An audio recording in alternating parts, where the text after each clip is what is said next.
Welcome back, denizens of the Omniverse. Today, I want to check out a trailer with you guys. I know I haven't done like a trailer reaction in a while, and it's just because these last couple of months have just been real busy.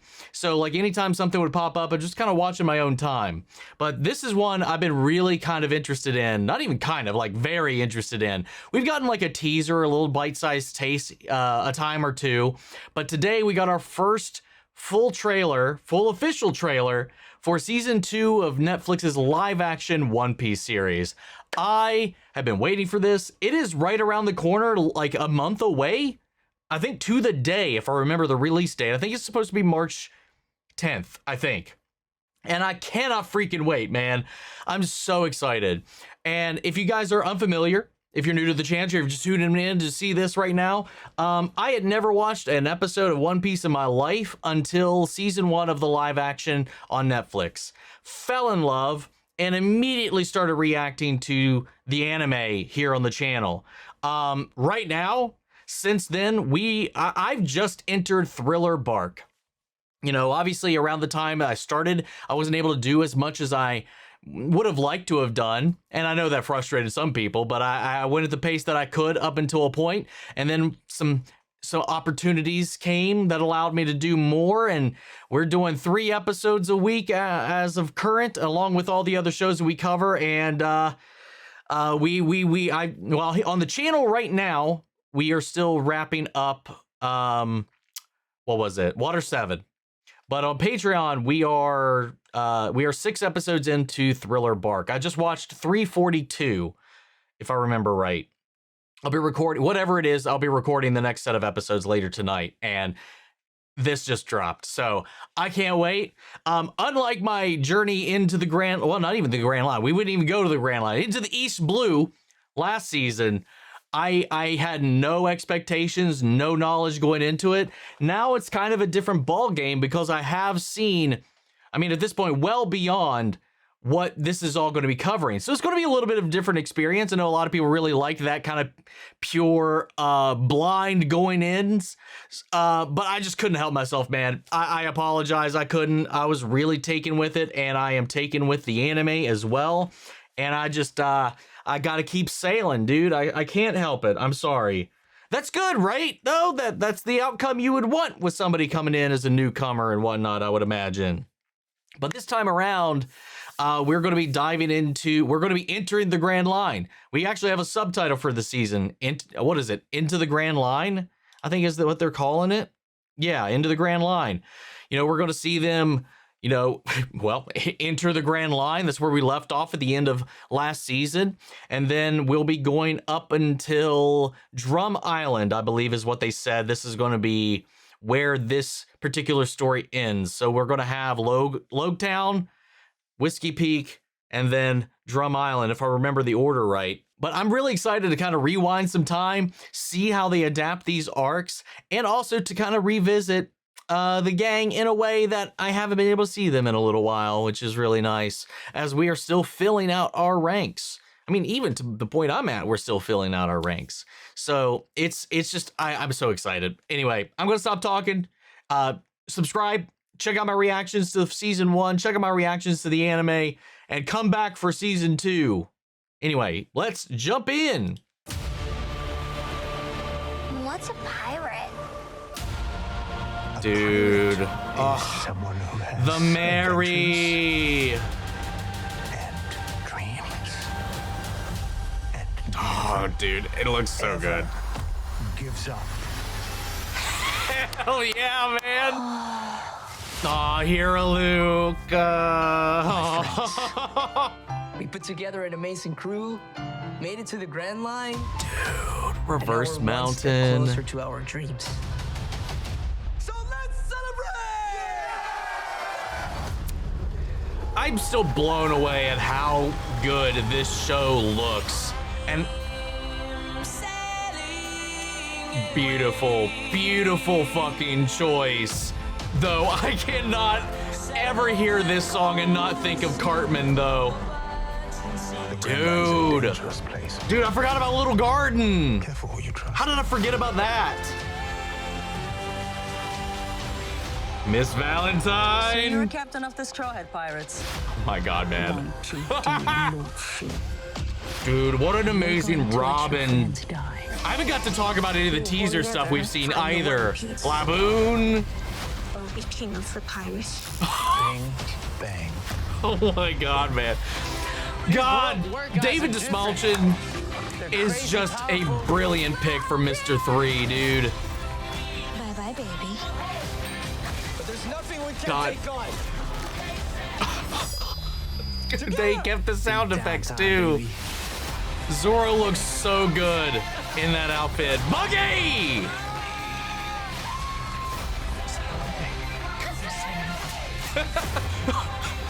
Ah, let's go!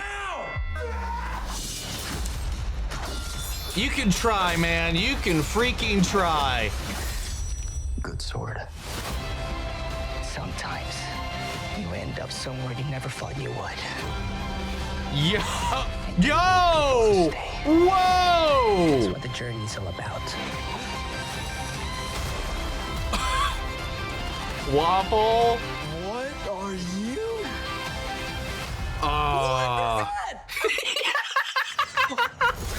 What an amazing reaction. Smoker! This is the most fun I've ever had. I know who that is now. God, that post-credit scene in season 1, I was like, who the fuck is that? March 10th, I was right. Holy hell. Let's fucking go. Dude, I can't wait. Dude, what an amazing choice for all of these cast members, man. From David Desmalchin to freaking Cameron Johnson playing our Mr. 5. That has me so excited, man. He's fantastic. And I can't wait to see more. And just obviously on top of that, our crew. This is, again, where season 1, this is what I talked about in season 1. Season 1, like once you've kind of finished all of it, what we've got up until that point, compared to where we go in the show, is very grounded, despite them not really pulling back from the over-the-top nature of the show, between the powers and abilities and the fishmen and all that kind of stuff, the things we saw in there, they didn't really shy away from a lot of that. And then the way they're leaning into and not embarrassed at all by being authentic to the character designs, to the aesthetic, the dress. I mean, look at Mr. 3. Dude, David looks so good in that, man. But what I'm talking about is like the scale.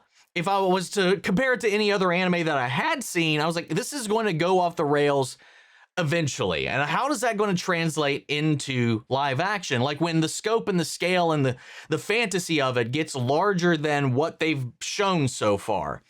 Like we saw the giants from Elbath there in Little Garden. We saw the dinosaurs from the long neck to the T-Rex. We saw Laboon, the giant fucking whale, and like from there, it's just like these like fucking kaiju freaking shit.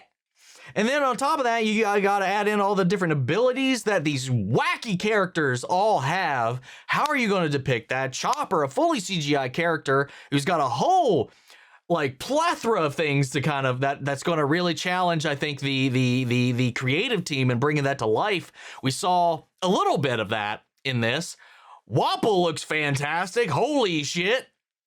Oh my God, man. And the unluckies. I'm honestly surprised that stuck. Smoker looked sick as hell. You know, and just like, I can't wait to see how they remix all of this stuff. Because like we talked about in season 1, or as we found out, I would rather say, after season 1, they condensed 60 odd episodes into 8. I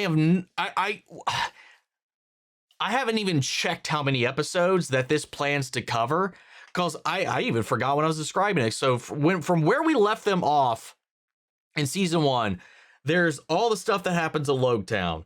And then what's next? Whiskey Peak, right? No.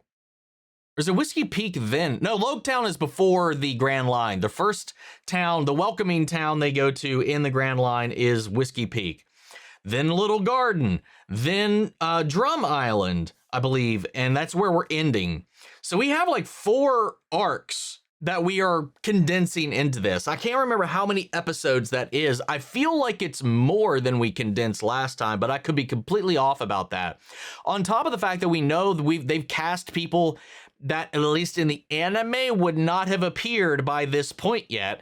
And obviously in season 1, they kind of remixed some things, like with Luffy and his grandfather. That didn't happen, and hell, that only happened for me just a couple of episodes ago. A couple weeks ago at this point, where I'm at. And they brought that in pretty early on into season 1. So that also means, like, there's this idea of, like, something could come out of here completely unexpected. Hell, they could pull something I still haven't even seen yet, for all we know. I don't know. And that's wild to think of, because they do that to set up, streamline things, to get certain balls rolling, and to engage all of the eventual major players and introduce them and give them things to do. And they did it really in a real funny way in season 1. I think they did a really good job with that. And having watched all of that as well, I've said this in my reactions to the anime up until this point, I do think there are some things, I do think the live action actually did better as far as streamlining certain elements, certain interactions, maybe even like the way certain towns and places were depicted or showcased. But hey, that is also not knocking the anime, because I know me saying that is going to say that because there's some things the anime does that this most certainly cannot replicate. And will not, and I'm not going to expect it to. See, that's not going to change my expectations going into this either. I'm just excited to see what they do with this, especially with the depictions of all these different characters' powers, like the battles, and again, like how these things just kind of escalate. Like, we got a little taste in this, and I'm excited to just see how they traverse this now that I've got context this time around. But this cast, the creative team behind this, I trust them. I love them. I love all of the actors that are portraying these characters, and the ones that we have not yet met in this universe, in this timeline yet. But I love the people that they've cast for pretty much everybody. I can't think of a single one that I'm like kind of perturbed or confused by. Dude, I can't wait to get Manganiello's crocodile, man. Holy shit. I can't fucking wait for that.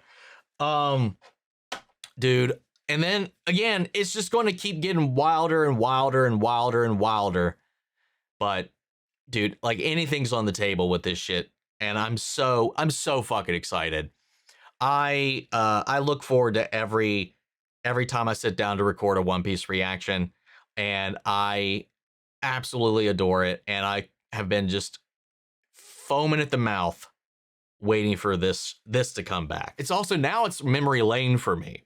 Now it's a different perspective, a different type of engagement coming in and watching this time with a new lens. And I can't wait to get into that, man. Let's fucking go. Oh, one thing, I completely even forgot to mention this in the moment, because I was like, it was sensory overload.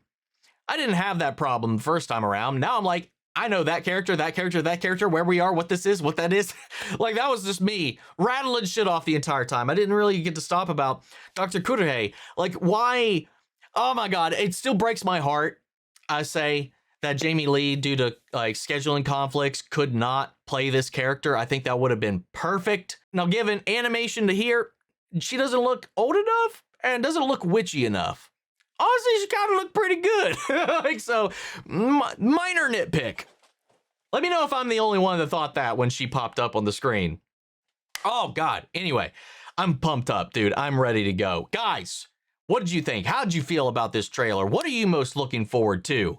Sound off the comments. Let me know your thoughts down below. We'll carry on the conversation after the video. Hope you enjoyed the reaction. If it did, leave a like, drop a comment, subscribe if not already. Make sure to stick around, because we will be reacting to Season 2, and there's plenty of One Piece on here right now for you to check out as well. Like I said, we are in Thriller Bark currently on Patreon, and we're 4 weeks behind on here. So we're just wrapping up Water 7 still on the channel.